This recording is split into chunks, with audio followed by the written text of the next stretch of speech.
안녕하세요. 코로나19로 인한 가정체험학습 신청이 많이 늘어나서 오늘은 신청서, 보고서 작성 요령에 대해서 안내 드리도록 하겠습니다.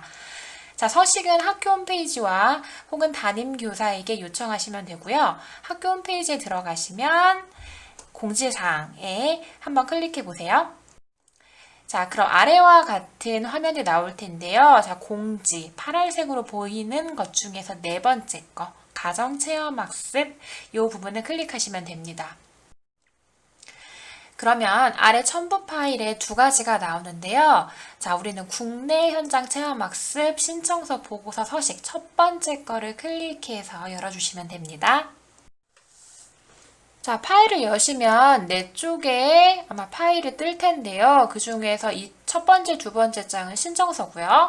세 번째, 네 번째 장은 보고서입니다. 자, 신청서 작성 요령부터 안내 드릴게요. 자, 신청서는요, 첫 번째 장, 두 번째 장 크게 두 장이 있는데요. 첫 번째 장부터 안내 드릴게요. 교회 체험 학습 신청서 가로하고 국내로 되어 있을 겁니다. 자, 성명은 학생 이름, 소속은 4학년 몇 반 몇 번 써주시고요. 전화번호는 학생의 경우 핸드폰 없을 경우 적지 않습니다. 인솔자는 보호자가 되겠죠. 핸드폰 번호를 적어주세요. 기간은 2020년 날짜 적어주시고요. 며칠인지도 적어주세요. 장소는 아마 가정이 되겠죠. 동행인은 보호자, 부모만 일단 되고요. 보호자가 아닐 경우 아까 보여드렸던 두 번째 장에 위임장이 필요합니다. 자, 이 경우 제가 다시 안내 드릴게요. 자, 목적은 코로나19로 인한 가정체험학습이라고 적어주시면 되고요. 아마 아래 학습 계획, 날짜, 시간별 자세히 쓰기. 자, 여기가 조금 어려우실 텐데요. 이렇게 표를 작성해 주시고요. 날짜는 해당하는 날짜 써주시고요. 시간 8시 30분부터 1시 30분 적당히 적어주시면 됩니다. 학습 내용, 독서하기, 수학 문제 풀기, 미술활동하기, 온라인 수업 복습 등등 아이들 학습과 관련 있는 내용을 적어주시면 되고요. 제출하기, 제출 자료는 예를 들어 독서를 했으면 독후활동지, 수학 문제를 풀었으면 수학 연산지, 미술활동을 했으면 미술활동지, 온라인 수업을 했으면 배움 노트 이렇게 적어주시면 돼요. 아래 부분을 보면 이런 칸이 보일 텐데요. 중요할 점은 신청서 제출 기간입니다.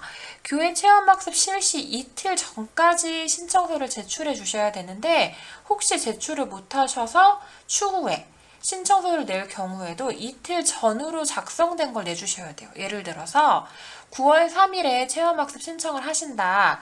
그러면 9월 1일 날짜로 작성해 주셔야 돼요. 그래서 2020년 몇 월 체험학습 시작 -2일을 작성해 주시고요. 학생은 아까 홍길동이었죠. 자, 보호자 만약에 홍자매라는 분의 보호자라고 치면 이렇게 사인도 해주시면 됩니다. 밑에 개인정보 수집 이용 동의서가 있는데요. 체크해 주세요. 그리고 날짜는 2020년 몇 월 해당하는 날짜 -2일 자, 본인 서명 그 다음에 보호자 성명 사인해 주시면 됩니다. 자, 이러면 신청서는 완성이에요. 자, 근데 위임장이 필요할 때가 있는데요. 가정체험학습 보호자랑 같이 있지 않을 때예요. 자, 보호자 첫 번째 칸은 써주시면 되고요. 지금 여기서 중요한 건 수임인입니다. 수임은 성명 써주시고요. 전화번호, 주소 써주시고 학생과의 관계가 어떠한지 구체적으로 적어주셔야 돼요. 학생 홍길동의 외삼촌인지 이모인지 할머니인지 이렇게 적어주셔야 돼요. 자, 체험학습 신청서에 동행인이 부모로 작성되어 있을 경우에는 위임장을 작성해주지 않으셔도 됩니다. 자, 그런데 아까 신청서에 동행인이 부모가 아닐 경우에는 위임장도 같이 작성해 주셔야 돼요. 마찬가지로 위임장의 개인정보 수집 이용 동의서에 작성해 주시고요. 날짜 써주시고요. 여기서 위임인은 보호자가 됩니다. 자, 수임인은 아이를 데리고 있을 삼촌이라던가 이모 이런 어른이 되겠죠. 자, 그래서 서명도 같이 받아주시면 됩니다. 네, 이번에는 보고서 작성 요령에 대해서 안내 드리도록 하겠습니다. 네, 코로나19로 인해 가정체험학습을 실시하게 되었을 때 보고서 안내고요. 자, 이거 쓰시기 전에 우리 같이 신청서랑 같이 보시면 편해요. 자, 인적사항은 학생의 이름, 소속 써주시고요. 전화번호도 써주세요. 학생 전화번호가 없을 땐 부모님 전화번호 적으시면 됩니다. 자, 기간, 장소, 동행인, 목적 이것은 신청서와 똑같죠? 자, 이거 그대로 적어주시면 돼요. 아랫부분에 학습 내용, 날짜별, 시간별로 자세히 쓰기라고 되어 있는데 예를 들어 아이가 9월 1일에 체험학습을 냈어요.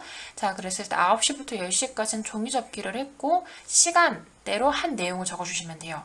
그 다음에 제출할 수 있는 것도 적어주시고요. 자, 그런데 아이가 9월 1일만 낸 게 아니라 뭐 연속해서 이틀 냈을 수도 있죠. 이렇게 적어주시면 돼요. 그럴 경우에는. 자, 아니면 일주일 내내 낼 수도 있어요. 그럴 경우에는 칸을 5칸을 만드셔서 이렇게 적어주시면 됩니다. 지금 보여드리는 거는 참고일 뿐 내용은 정말 실제로 아이가 그날 했던 내용을 적어주시면 돼요. 보고서 뒷장에는 관련 자료, 사진이나 티켓 등 증빙 자료를 붙이는 칸이 되어 있는데요. 사진이나 뭐 티켓이 있을 경우에는 붙여주시고요. 없을 경우에는 그림도 가능합니다. 다음 아랫부분에 보면은 날짜 쓰는 칸이 있고요. 학생 이름과 서명, 보호자 이름과 서명 쓰는 칸이 있어요. 네, 보고서 하단에 보시면 보고서 제출 기간이 교회 체험학습 실시 후 일주일 이내입니다. 이게 무슨 뜻이냐면 아이가 9월 3일에 체험학습 신청을 냈어요. 그랬는데 그때 보고서 제출 날짜가 9월 10일, 즉 7일이 넘지 않게 작성해 주셔야 돼요. 그래서 뭐 2020년 9월 3일도 되고 3, 4, 5, 6, 7, 8, 9, 10까지는 되겠죠. 11일이 되지 않도록 10일 이내에 작성해 주시면 됩니다. 자, 그 밖에 개인정보 수집 이용 동의해 주시고요. 마찬가지로 여기 사인과 서명에 작성해 주시면 됩니다.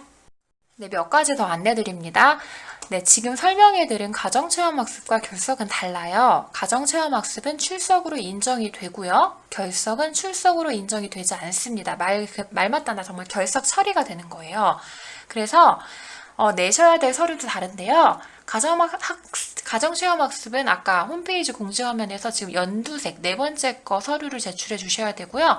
만약에 학생이 결석을 하게 됐을 경우에는 지금 빨간색 3번째 거 양식을 제출해 주셔야 돼요. 제가 지금까지 설명해 드린 건 가정체험학습과 관련된 서류입니다. 가정체험학습은 연 40일까지 가능해요. 만약에 40일이 초과되었을 경우 가정체험학습을 더 쓰고 싶어도 쓸 수가 없습니다. 그때는 질병결석 또는 미인정 결석으로 처리가 되고요. 그런데 코로나 상황이 만약에 악화 시 변경이 될 수도 있어요. 그럴 경우에는 학교에서 먼저 안내 드리도록 하겠습니다. 그 밖에 더 궁금하신 점이 있다면 담임교사와 상의해 주시면 되겠습니다. 들어주셔서 감사합니다.